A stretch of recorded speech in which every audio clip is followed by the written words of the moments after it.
बिल्कुल शुरुआत करते हैं टाटा एलेक्सी के साथ। मुनाफा देखें तो यहाँ पे 109 करोड़ से सुधर के 220 करोड़ पहुंचते हुए दिखा है। क्वार्टर ऑन क्वार्टर आधार पर रेवेन्यू में भी 4% की ग्रोथ आती हुई नजर आई है।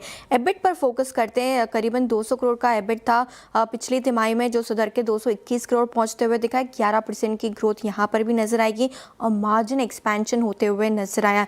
22% के मार्जिन सुधर के 23% हो गए। 100 बेसिस पॉइंट का सुधार यहाँ पर देखने को मिला है और बोर्ड ने डिविडेंड का रिकमेंडेशन भी दिया है। तो मार्जिन्स बीट यहाँ पर आते हुए दिखा है, तो हो सकता है थोड़ा पॉजिटिव यहाँ पे टाटा एलेक्सी के लिए। 361 वार्म की बात करें तो यहाँ पर क्वार्टर 4 की परफॉर्मेंस, टोटल एयूएम की बात करें तो 5.2% की कमजोरी यहाँ पर देखने को मिली। हालांकि रेवेन्यू के तौर पर 6% की कमजोरी वहाँ पर भी नजर आएगी। क्वार्टर ऑन क्वार्टर बेसिस पे एबिटा 8% से गिरकर आते हुए दिखा है। मार्जिन्स में 190 बेसिस पॉइंट की कमजोरी है और मुनाफा भी देखें तो 11% की कमजोरी यहाँ पर भी आती हुई दिखी है।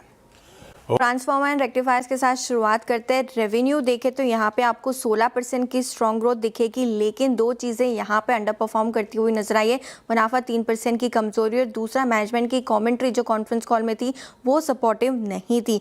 ऑपरेशनली भी नंबर्स कमजोर है। ऑपरेशनल लेवल पर मुनाफा 10% से गिर कर आते हुए दिखा है। मार्जिन में 15% की कमजोरी है। नए जो प्रोजेक्ट्स है कंपनी के, वहाँ पर फिलहाल कमर्शलाइजेशन को लेकर डीले नजर आ रहा है। 4 से 5 महीने का डीले यहाँ पर देखने को मिला है, जिसकी वजह से हो सकता है थोड़ा नेगेटिव आज इस कंपनी के लिए आते हुए दिखे। सनटेक रियल्टी की बात करें तो नंबर्स काफ़ी स्ट्रॉन्ग है हर एक पैरामीटर पे, चाहे वो प्री सेल्स हो, कलेक्शंस और पीएनएल भी देखे तो स्ट्रॉन्ग नंबर्स यहाँ पर आते हुए दिखे।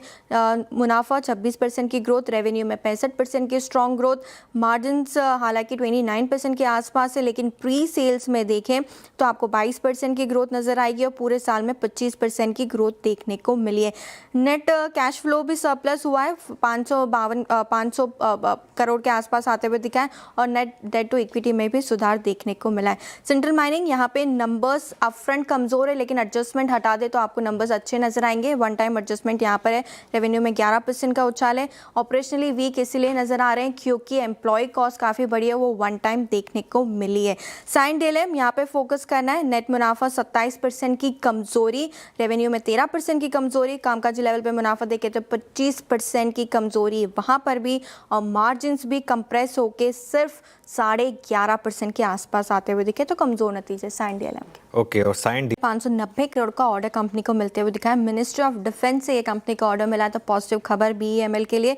पीएनसी इंफ्राटेक यहाँ पर भी नजर रहेगी। यहाँ पर भी लोवेस्ट बिडर के तौर पर इमर्ज हुआ है। करीबन 1728 करोड़ का प्रोजेक्ट पहला प्रोजेक्ट है और जो दूसरा प्रोजेक्ट है वो करीबन 1755 करोड़ के आसपास है। तो 3500 करोड़ के दो प्रोजेक्ट कंपनी को मिलते हुए दिखे। इसके अलावा कुछ स्टॉक्स फोकस में रहेंगे खबरों के चलते। एचडीएफसी लाइफ, जहां पे विभा पंडलकर मैम को फिर से वापस से एक बार से एमडी सीईओ की पोजीशन पर रीअपॉइंटमेंट किया गया है 5 साल के लिए, तो यहाँ पर फोकस करके चलेंगे। जेएसडब्ल्यू एनर्जी, नेगेटिव खबर यहाँ पर आती हुई दिखी है। वाटर चार्जेस लायबिलिटी की डिमांड यहाँ पर सामने आई है 1450 करोड़ के आसपास के इसके वैल्यू। हालांकि कंपनी इसे हाईकोर्ट में चैलेंज करेगी, लेकिन सेंटिमेंटल नेगेटिव खबर यहाँ पर देखने को मिली है, तो फोकस में रहेंगे ये सारे स्टॉक्स।